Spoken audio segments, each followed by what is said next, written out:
أعوذ بالله من الشيطان الرجيم. بسم الله الرحمن الرحيم. الحمد لله الذي أنزل على عبده الكتاب ولم يجعل له عوجا قيما لينذر بأسا شديدا من لدنه ويبشر المؤمنين الذين يعملون الصالحات أن لهم أجرا حسنا ماكثين فيه أبدا وينذر الذين قالوا اتخذ الله ولدا ما لهم به من علم ولا لآبائهم كبرت كلمة تخرج من أفواههم إن يقولون إلا كذبا فلعلك باخع نفسك على آثارهم إن لم يؤمنوا بهذا الحديث أسفا إنا جعلنا ما على الأرض زينة لها لنبلوهم أيهم أحسن عملا وإنا لجاعلون ما عليها صعيدا جرزا أم حسبت أن أصحاب الكهف والرقيم كانوا من آياتنا عجبا إذ أوى الفتية إلى الكهف فقالوا ربنا آتنا من لدنك رحمة وهيئ لنا من أمرنا رشدا فضربنا على آذانهم في الكهف سنين عددا ثم بعثناهم لنعلم أي الحزبين أحصى لما لبثوا أمدا نحن نقص عليك نبأهم بالحق إنهم فتية آمنوا بربهم وزدناهم هدى وربطنا على قلوبهم إذ قاموا فقالوا ربنا رب السماوات والأرض لن ندعو من دونه إلها لقد قلنا إذا شططا هؤلاء قومنا اتخذوا من دونه آلهة لولا يأتون عليهم بسلطان بين فمن أظلم ممن افترى على الله كذبا وإذ اعتزلتموهم وما يعبدون إلا الله فأووا إلى الكهف ينشر لكم ربكم من رحمته ويهيئ لكم من أمركم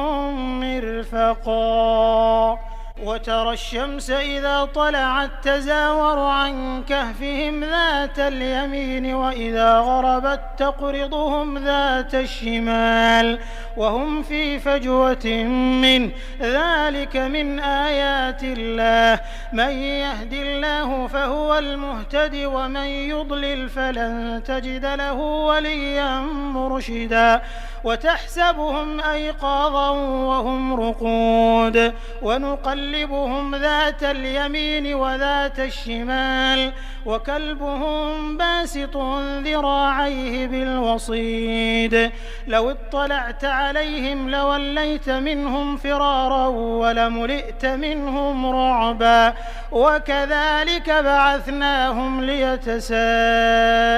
بينهم قال قائل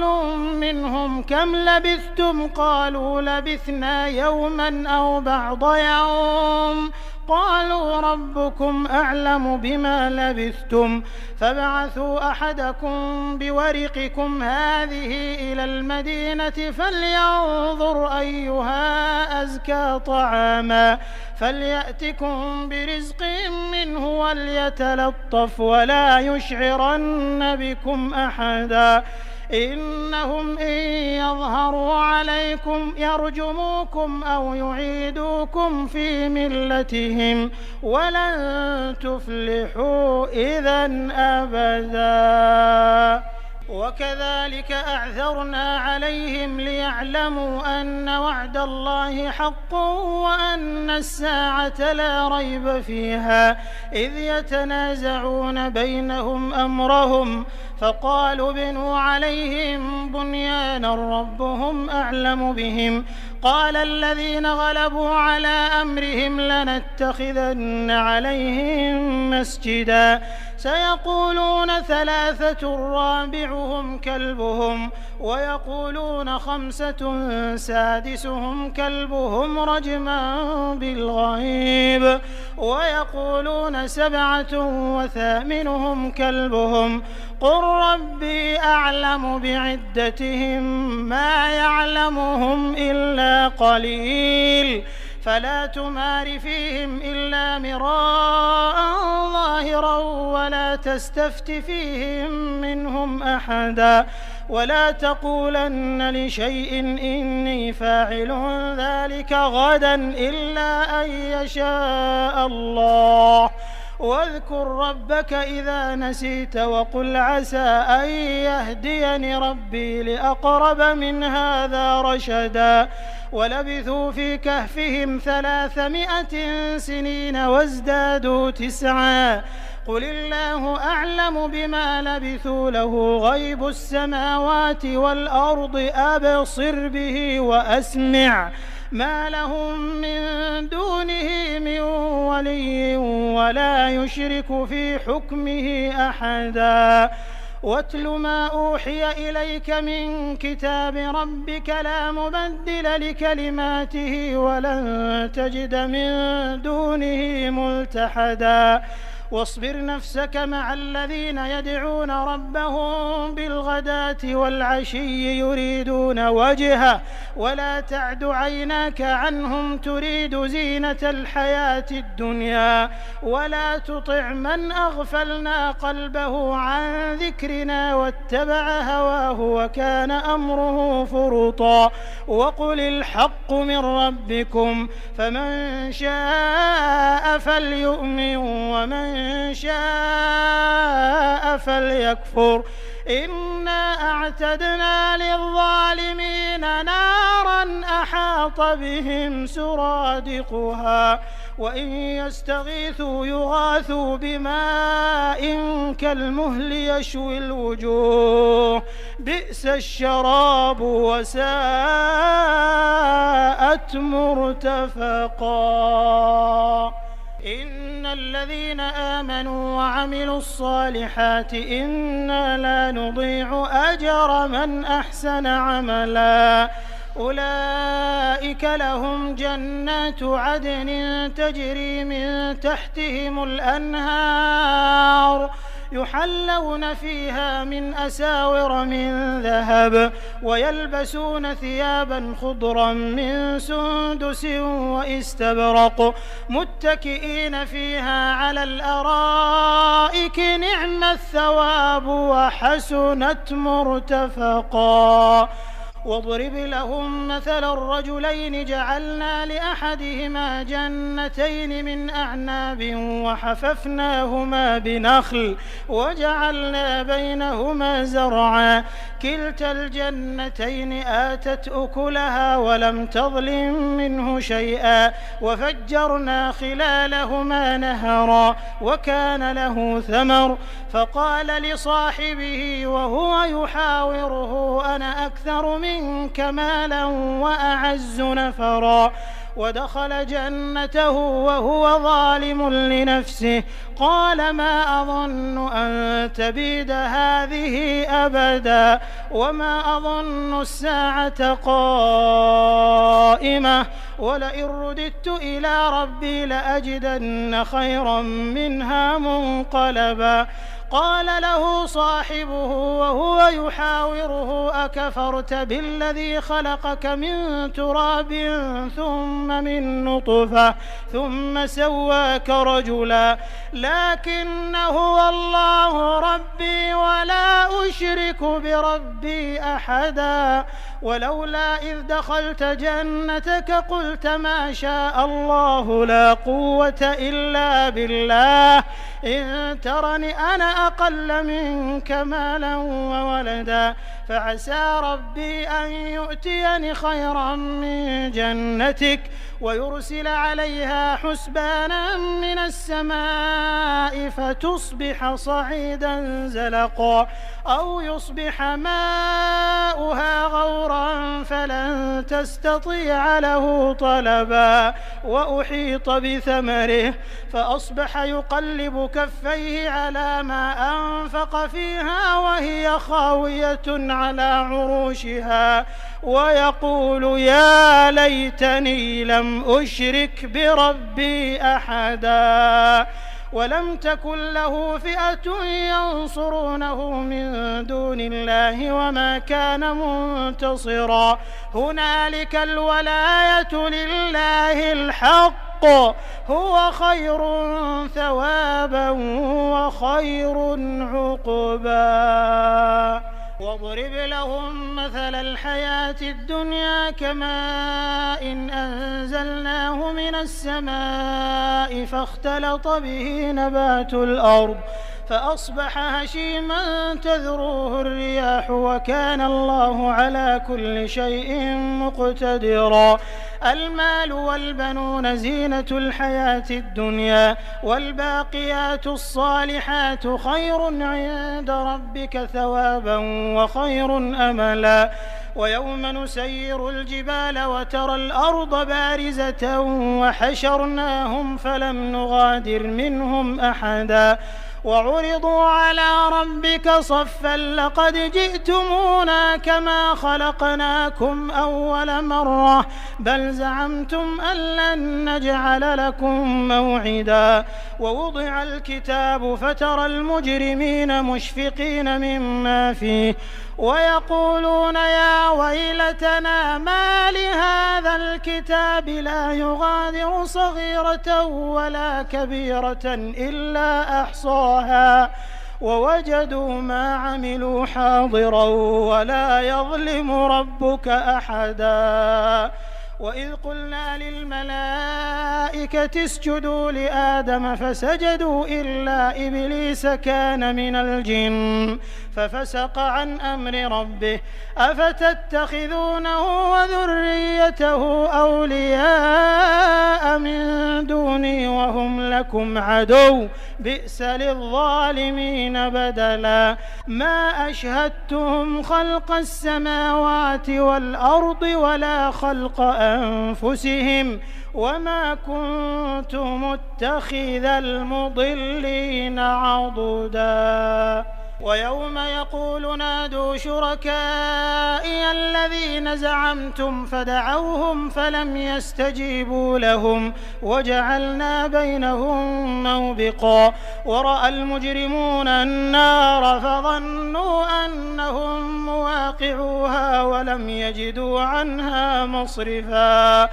ولقد صرفنا في هذا القرآن للناس من كل مثل وكان الإنسان أكثر شيء جدلا وما منع الناس أن يؤمنوا إذ جاءهم الهدى ويستغفروا ربهم إلا أن تأتيهم سنة الأولين أو يأتيهم العذاب قبلا وما نرسل المرسلين إلا مبشرين ومنذرين ويجادل الذين كفروا بالباطل ليدحضوا به الحق واتخذوا آياتي وما أنذروا هزوا ومن أظلم ممن ذكر بآيات ربه فأعرض عنها ونسي ما قدمت يداه إنا جعلنا على قلوبهم أكنة أن يفقهوه وفي آذانهم وقرا وإن تدعهم إلى الهدى فلن يهتدوا إذن أبدا وربك الغفور ذو الرحمة لو يؤاخذهم بما كسبوا لعجل لهم العذاب بل لهم موعد لن يجدوا من دونه موئلا وتلك القرى أهلكناهم لما ظلموا وجعلنا لمهلكهم موعدا وإذ قال موسى لفتاه لا أبرح حتى أبلغ مجمع البحرين أو أمضي حقبا فلما بلغا مجمع بينهما نسيا حوتهما فاتخذ سبيله في البحر سربا فلما جاوزا قال لفتاه آتنا غداءنا لقد لقينا من سفرنا هذا نصبا قال أرأيت إذ أوينا إلى الصخرة فإني نسيت الحوت وما أنسانيه إلا الشيطان أن أذكره واتخذ سبيله في البحر عجبا قال ذلك ما كنا نبغي فارتدا على آثارهما قصصا فوجدا عبدا من عبادنا آتيناه رحمة من عندنا وعلمناه من لدنا علما قال له موسى هل أتبعك على أن تعلمني مما علمت رشدا قال إنك لن تستطيع معي صبرا وكيف تصبر على ما لم تحط به خبرا قال ستجدني إن شاء الله صابرا ولا أعصي لك أمرا قال فإن اتبعتني فلا تسألني عن شيء حتى أحدث لك منه ذكرا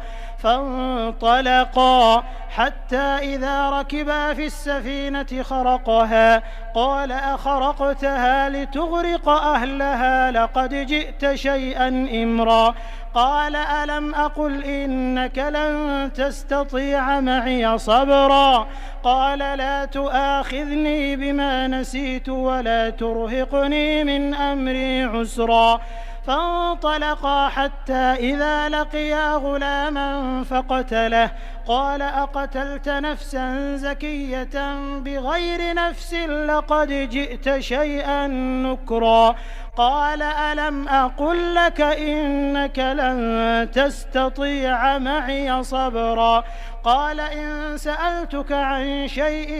بعدها فلا تصاحبني قد بلغت من لدني عذرا فانطلقا حتى إذا أتيا أهل قرية استطعما أهلها فأبوا أن يضيفوهما فوجدا فيها جدارا يريد أن ينقض فأقامه قال لو شئت لاتخذت عليه أجرا قال هذا فراق بيني وبينك سأنبئك بتأويل ما لم تستطع عليه صبرا أما السفينة فكانت لمساكين يعملون في البحر فأردت أن أعيبها وكان وراءهم ملك يأخذ كل سفينة غصبا وأما الغلام فكان أبواه مؤمنين فخشينا أن يرهقهما طغيانا وكفرا فأردنا أن يبدلهما ربهما خيرا منه زكاة وأقرب رحما وأما الجدار فكان لغلامين يتيمين في المدينة وكان تحته كنز لهما وكان أبوهما صالحا فأراد ربك أن يبلغا أشدهما ويستخرجا كنزهما رحمة من ربك وما فعلته عن أمري ذلك تأويل ما لم تسطع عليه صبرا ويسألونك عن ذي القرنين قل سأتلو عليكم منه ذكرا إنا مكنا له في الأرض وآتيناه من كل شيء سببا فأتبع سببا حتى إذا بلغ مغرب الشمس وجدها تغرب في عين حمئة ووجد عندها قوما قلنا يا ذا القرنين إما أن تعذب وإما أن تتخذ فيهم حسنا قال أما من ظلم فسوف نعذبه ثم يرد إلى ربه فيعذبه عذابا نكرا وأما من آمن وعمل صالحا فله جزاء الحسنى وسنقول له من أمرنا يسرا ثم أتبع سببا حتى إذا بلغ مطلع الشمس وجدها تطلع على قوم لم نجعل لهم من دونها سترا كذلك وقد أحطنا بما لديه خبرا ثم أتبع سببا حتى إذا بلغ بين السدين وجد من دونهما قوما لا يكادون يفقهون قولا قالوا يا ذا القرنين إن يأجوج ومأجوج مفسدون في الأرض فهل نجعل لك خرجا على أن تجعل بيننا وبينهم سدا قال ما مكني فيه ربي خير فأعينوني بقوة أجعل بينكم وبينهم ردما آتوني زبر الحديد